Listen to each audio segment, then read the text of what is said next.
I was 49 years old, and I had not let myself want anything in 22 years when the noon stage rolled into Larkspur and set her down in the street, widowed and gray-eyed and still, God help me, the only woman I had ever loved. I was across the way under the awning of Dell's Mercantile with a tin cup of bitter coffee going cold in my hand. I'd come in for fence wire and a sack of coffee, and a word with Dell about the price of beeves, and I had no more notion of seeing Cora Wren step down out of that coach than I had of seeing my own dead mother walk the boards. But there she was. The dust hadn't settled off the wheels before I knew her. A man can forget a great deal in 22 years. He can forget the names of horses he broke, and the faces of men he rode the river with. He does not forget the way one particular woman holds her shoulders when she's bracing herself against the world. She had a girl with her, half-grown, maybe 12, dark-haired and solemn, holding a carpetbag with both hands like it might bolt. Cora wore black, the good kind that's been turned and brushed and turned again, and there was gray in her hair where there'd been only chestnut, and lines at the corners of her eyes that the prairie wind had not put there.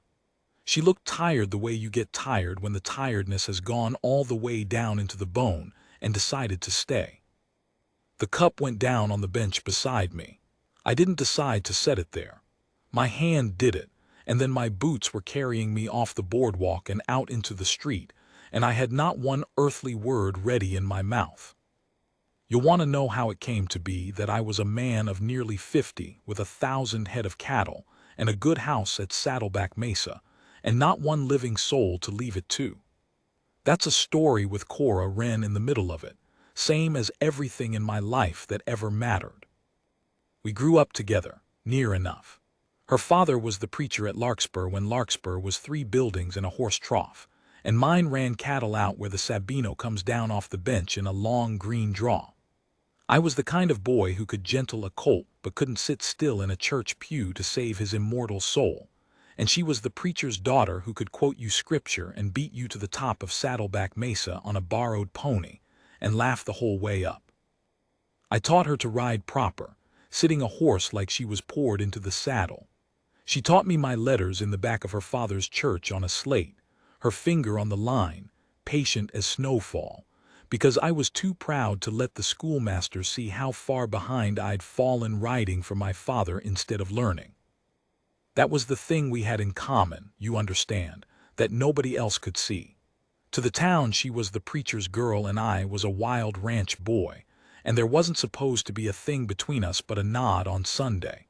But up on that mesa with the whole green country falling away beneath us, we were two of a kind.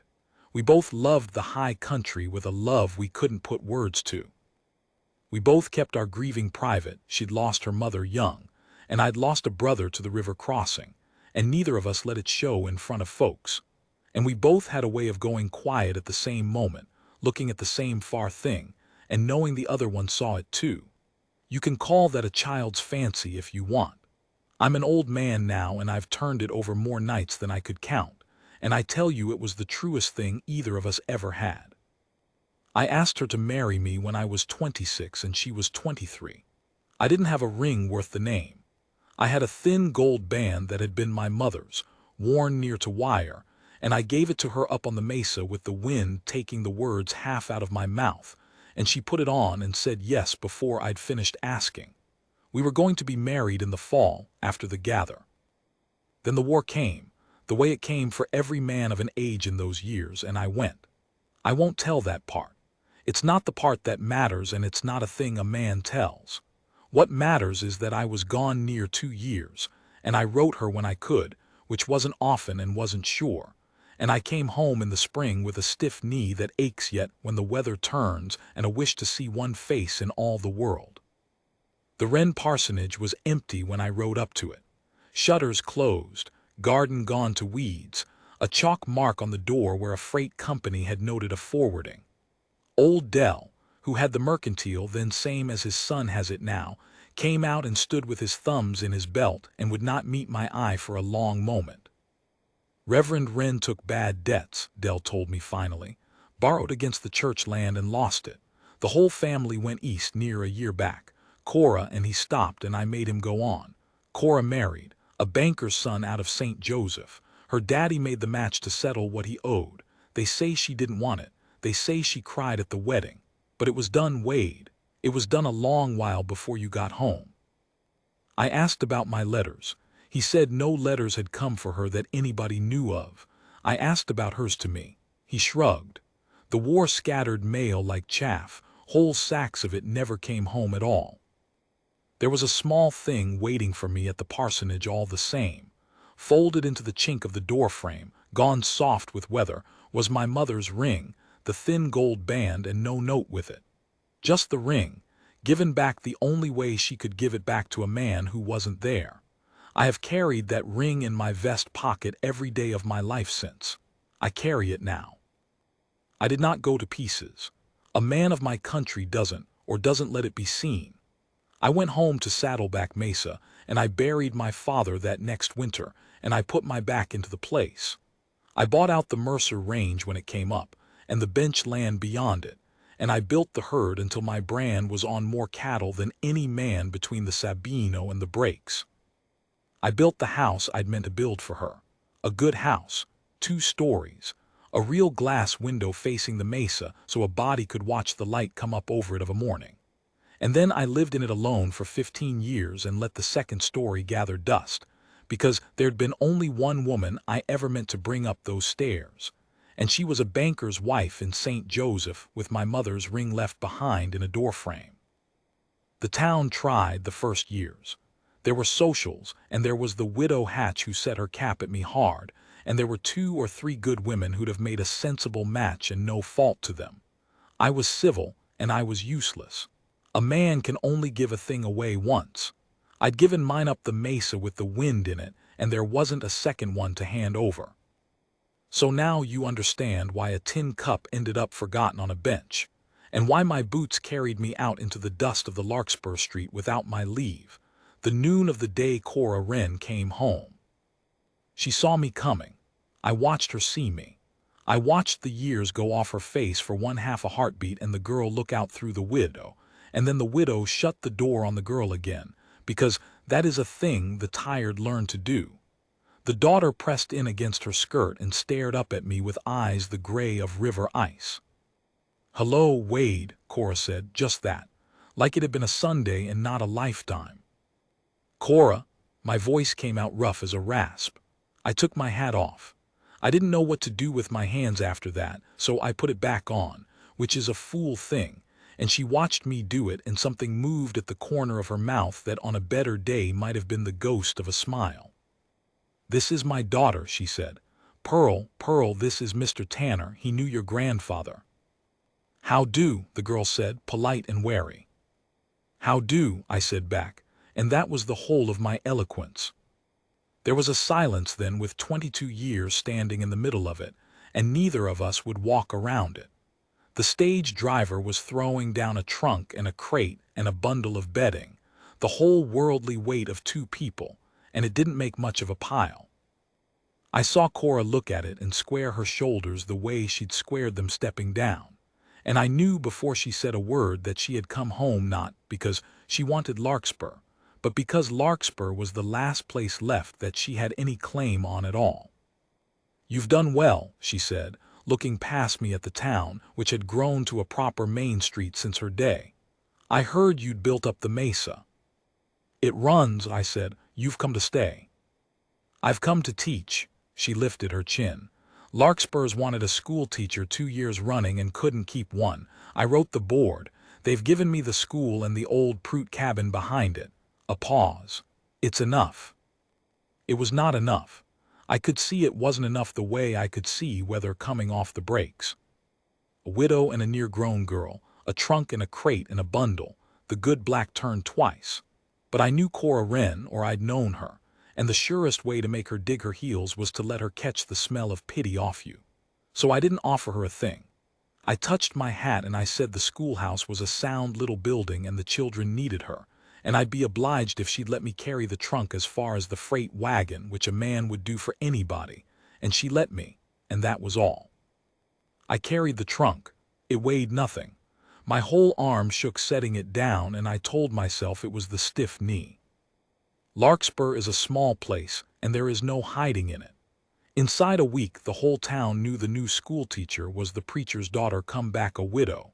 And inside 2 weeks, the whole town knew her husband had died of a fever in St. Joseph and left her nothing but his debts, the bank having gone under before him and taken the house and the standing in it.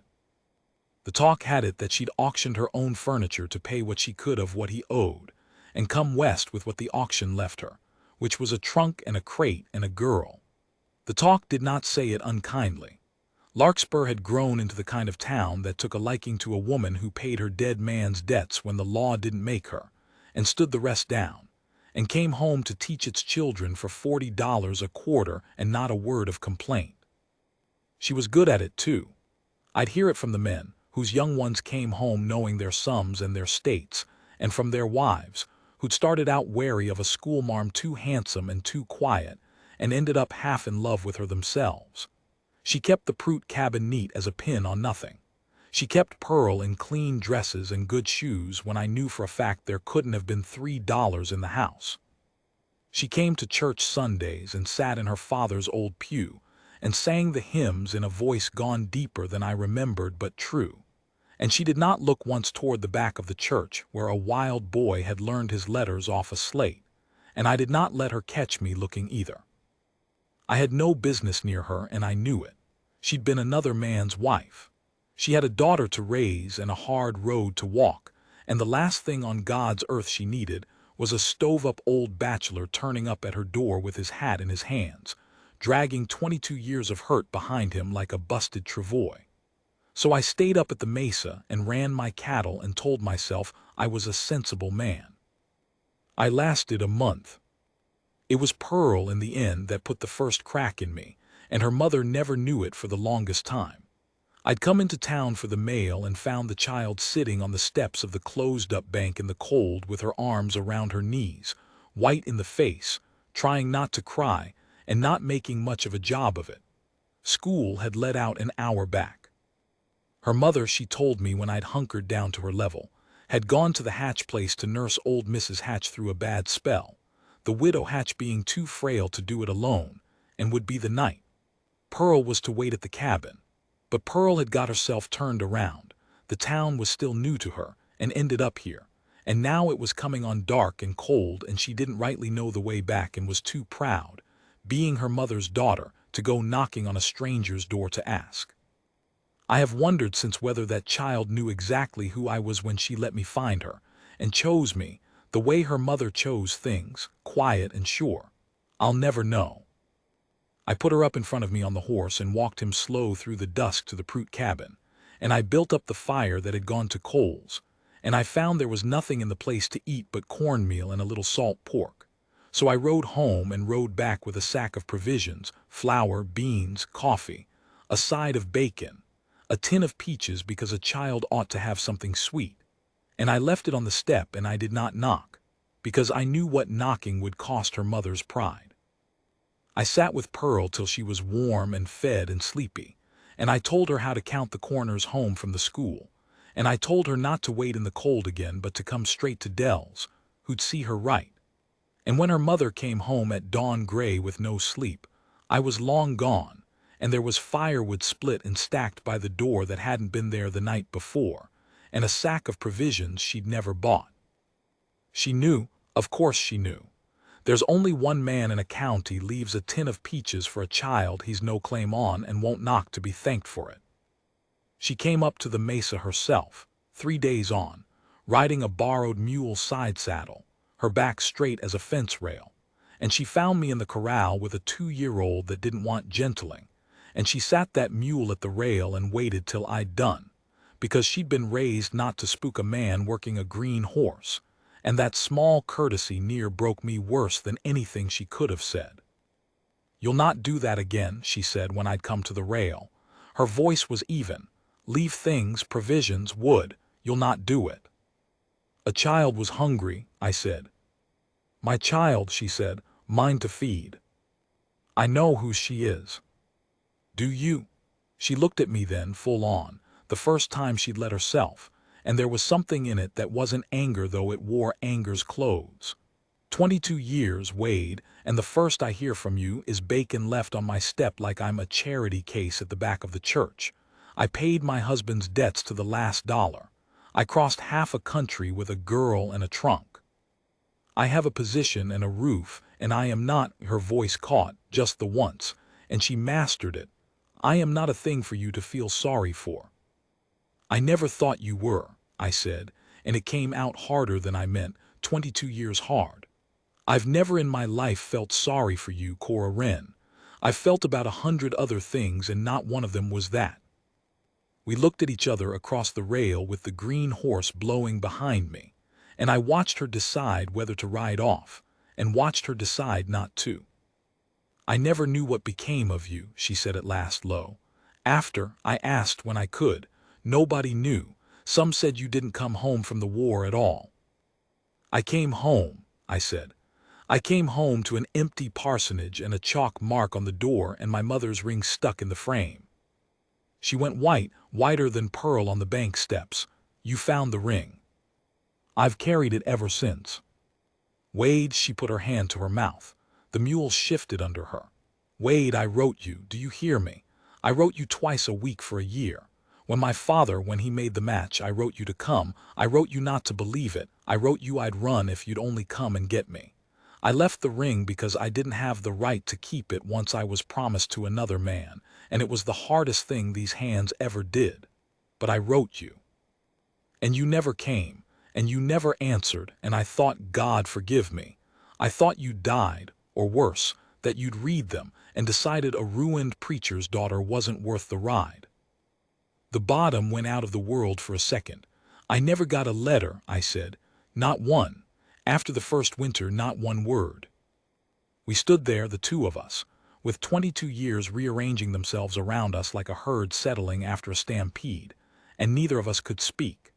Because if it was true, if she had written and I had written and not a word of it had crossed, then the whole shape of both our lives had been built on a silence that neither of us had chosen, and there is no grief quite like the grief of a wound you find out, too late, was nobody's fault but circumstances.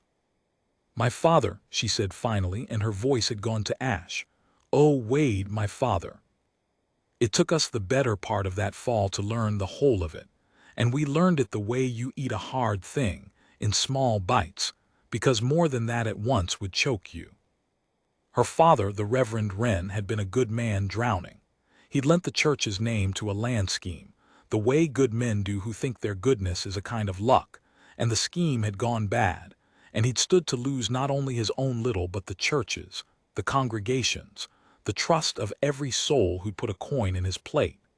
The banker out of St. Joseph held the paper. The banker had a son who'd seen Cora on a visit and wanted her.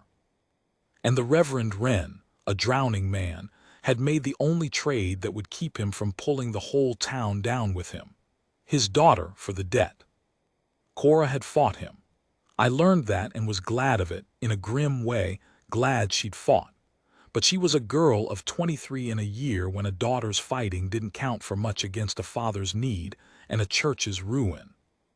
And in the end she'd gone, because she was the kind that would carry a thing she didn't deserve sooner than let it fall on the innocent.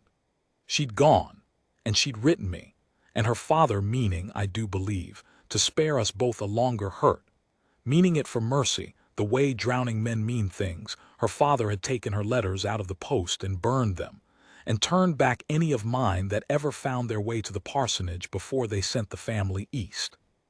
He confessed it to her on his deathbed 3 years before she came home. He'd wept and asked her pardon, and she'd given it, because she was better than her father and better than me and likely better than the both of us put together.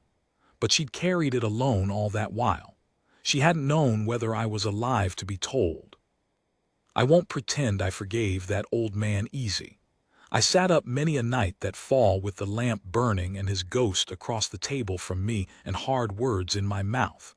But Cora had forgiven him, and a man cannot outbitter the woman who's been most wronged, not without making a fool and a brute of himself.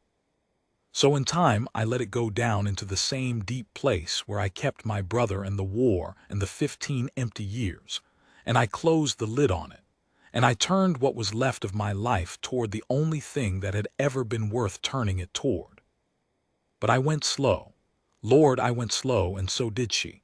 You'd think two people handed back a thing they'd both mourned for dead would fall on it like starving men on bread. We didn't. We were too old and too marked for that. She had a girl to think of and a name to keep clean in a town that watched. I had 22 years of being a stone to wear off of me, and stones don't soften in a season. We did it the slow way, the only way our kind knows.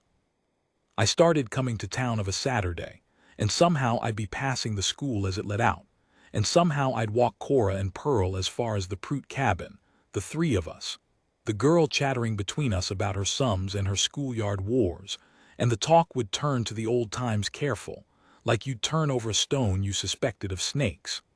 But there were no snakes under it, only the green country and the mesa and a slate and a borrowed pony. And the more we turned it, the more it warmed in our hands.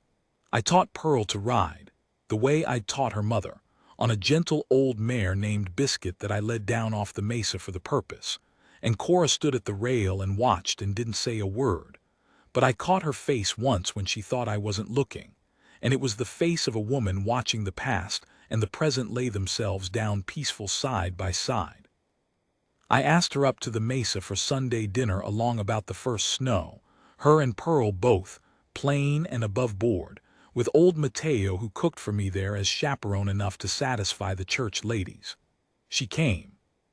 She walked through the good house I'd built for a woman who never came, and she stopped in front of the glass window that faces the mesa, where the morning light comes up over the rim, and she stood there a long time without speaking, and Pearl ran off to the kitchen to plague Mateo for taffy, and we were alone. "You built this facing the mesa," Cora said. "I did. On purpose. On purpose." She put her hand flat against the cold glass. "I used to think about you," she said, very quiet, "up here. All those years in St. Joseph in a brick house with the window facing a brick wall. I used to think, he'll have built it facing the mesa. He won't have been able to help it." She turned and looked at me. "I told myself you were happy. It was the only way I could bear it. I made up a whole life for you, where you'd married some good sensible girl and had a house full of children and forgotten all about a slate in the back of a church." Her eyes filled, and she let them, which was not like her. "I'm ashamed how glad I am that I was wrong. That's a wicked thing, to be glad a man spent his life alone. But I am, Wade. God forgive me, I'm glad you waited, even though you didn't know you were waiting, even though it cost you everything." I crossed the room. I took her hand off the cold glass and held it in both of mine, the first time I'd touched her in 22 years, and her hand was small and work-roughened, and shaking just the least bit, same as mine. "It didn't cost me everything," I said. "Here you are. I'd like to tell you it went smooth from there to the church door. It didn't, because nothing in this country goes smooth, and because the same winter that thawed the two of us near to froze us solid before it was through. It came on hard that winter, the worst in a dozen years. Snow to the second rail by Christmas, and the Sabino froze clean across, and the cattle drifting down off the bench into the draws to die in the drifts, and every man in the county out in it day and night trying to save what he could. I lost stock that winter. Every man did. But stock you can buy back. It's the other things the winter takes that don't come back, and the winter set its sights on Pearl. The fever took her sudden, the way it does children, in the dead black middle of the worst storm of the year. Cora sent word down to Dell's by a half-frozen boy, and Dell sent word up to the mesa by another. And by the time the word reached me, the storm had set in so thick a man couldn't see his own horse's ears, and the doctor was 30 miles off at the Hatch place where the croup had got into a whole family of children, and there was no fetching him. I have crossed some bad ground in my time. The river that took my brother. 2 years of a war I won't speak of. But I never rode anything in my life like I rode those 4 miles from the mesa to Larkspur in the teeth of that storm, with the cold like a knife in the stiff knee, and the snow coming sideways, and the only thing keeping me to the road, the fact that I'd ridden it 10,000 times, and the horse knew it better than I did. I'm not a praying man. My letters I learned in a church, but not much else stuck. I prayed that ride. I prayed the whole way, plain, ugly prayers, the kind a man means. I came into the Prout cabin out of the white like something raised from the dead, and Cora was on her knees by the bed where Pearl lay burning and small, and the look she turned up at me. I'll carry that look as long as I carry the ring. It was the look of a woman who has already lost everything once, and has just understood she is about to lose it again, and has no more left to her than to kneel in it. I brought what I knew. A frontier rancher who's wintered alone 15 years knows a little doctoring out of hard need. We packed the child in snow to break the heat of her. We got broth into her a spoon at a time through the night. I split the last of the wood and burned it reckless to keep the cabin warm as June, and when that ran out, I broke up the crate her worldly goods had come west in and burned that too, and Cora didn't say a word about it, just fed the fire. We took the night in turns and neither of us slept. Toward the gray of the morning, when the storm had blown itself out and left the world white and silent and merciless and beautiful, the fever broke. Pearl came up out of it slow, blinking, asking for water in a small, cross voice, and I have heard sweeter sounds in my life, but I disremember when. Cora put her face down against the child and wept. Finally, the way she'd never let herself weep in front of me, the whole 22 years of it coming out of her at once in the gray light. And I sat in the one good chair with my hands hanging empty between my knees, and I let her, because there are times a man's only job is to be there and keep the fire going, and I'd learned at last to know one when I saw it. When it was light and Pearl was sleeping easy, Cora came and stood in front of me. She'd not slept in 2 days, and she was the most beautiful thing I'd ever seen, and that's the truth, and I'll swear to it on any book you put in front of me. I can't keep doing this alone, she said. It cost her to say it. You could see what it cost. Cora Wren had done everything alone for 22 years and done it well, and to say those words to a man was the hardest road she'd walked yet. I've been alone since I was a girl, Wade, one way or another, even married, especially married, and I told myself I was strong enough for it, and I am, but I'm tired of being strong enough. I'm so tired. She drew a breath. If you're asking, and you've been asking all fall without your mouth ever once saying the word, then I'm telling you the answer's yes. But you'll ask it proper. I waited 22 years. I'll have it asked proper. I got down on the stiff knee, which is no small thing for a man my age on a cold cabin floor, and I got the ring out of my vest pocket where it had ridden every day of my life since I'd found it in a doorframe. The thin, worn gold band that had been my mother's, and then hers, and then nobody's for 22 years, and I held it up to her in the gray winter morning. Cora Wren, I said, I built a house facing the mesa for a woman who never came. Will you come now? Will you and your girl come up out of this cold and live in it? Will you marry me, and not because either one of us is alone, but because we're the same two we always were up on that mesa with the wind in it, only older, and we were always meant to be the same one thing. My voice gave out about there. Will you let me carry that trunk up the stairs at last? That's the whole of what I'm asking, and I've been 22 years asking it. She put out her hand, and I put my mother's ring back on it where it belonged, and it still fit. After everything, after all the years, it still fit.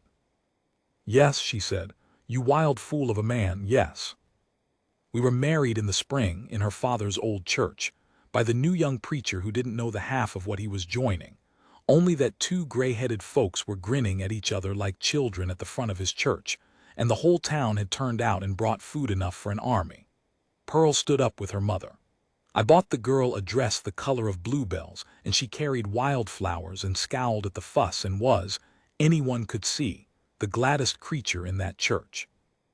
I adopted her in the law before the year was out, with her own willing, and she was a Tanner from then on, and there is not now nor was there ever any blood between us, but I will fight any man who says she is less my daughter for that.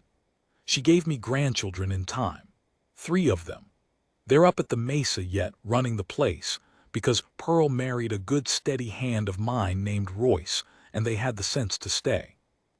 Cora and I had near 40 years. I won't pretend the years made up the years like a ledger you can balance. They didn't. There's a whole young life the 2 of us never got to live together, A whole house full of children we never got to raise, and you don't get those back. And on the bad nights toward the end, when her chest was failing her, we'd lie there in the dark in the room facing the mesa and grieve them. The ghost children, the stolen time, the letters that burned. That grief was real, and I won't paper over it for the sake of a tidy finish. But here is the other thing, and it's the truer thing, and it's the thing I'd have a younger man hear if I could make him hear it. We had something in common, Cora and I, from the time we were children up on that mesa with the wind in it, and the something we had in common turned out to be the whole of a life, only we had to wait near to half of it to begin. We loved the same far country. We grieved the same private way. We went quiet at the same moment and saw the same far thing. 22 years and 2 graves and 1,000 miles couldn't burn that out of us, though a sad old drowning man tried his level best with a stove and a fistful of letters. It was still there when she stepped down off that stage. It was there till the morning she died with her hand in mine, and the light coming up over the rim of the mesa through the glass I'd set facing it 40 years before, for a woman I'd told myself was never coming. She came. That's the whole of it when you boil it down. The waiting was long, and it was none of my choosing, and I'd not wish it on a dog. But she came, and we had what we had, and a man can build a home out of less than that, and many a man has. We built ours out of grit and snowmelt and a tin of peaches left on a step, and a ring carried 22 years in a vest pocket, and the lamp in that window faced the mesa, and we kept it lit. I keep it lit still. I'm old now, older than I ever thought to get, and she's 3 years gone, and the children run the place and humor me. But every evening I climb the stairs my own slow way, and I light the lamp in the window facing the mesa, the way I did for all those years for a woman who wasn't coming, and the way I did for 40 more for the one who did. The young ones think I do it out of grief. I let them think it. I do it because she might be a long time on the road, and a body coming home over that high country in the dark ought to have a light to ride toward. I learned that the hard way, once. I learned it from a chalk mark on an empty door. She'll find the light, whenever she comes. She always did have a way of finding her way home to me, slow and sure and on her own 2 feet, the same 2 we always were. I'll have the lamp lit.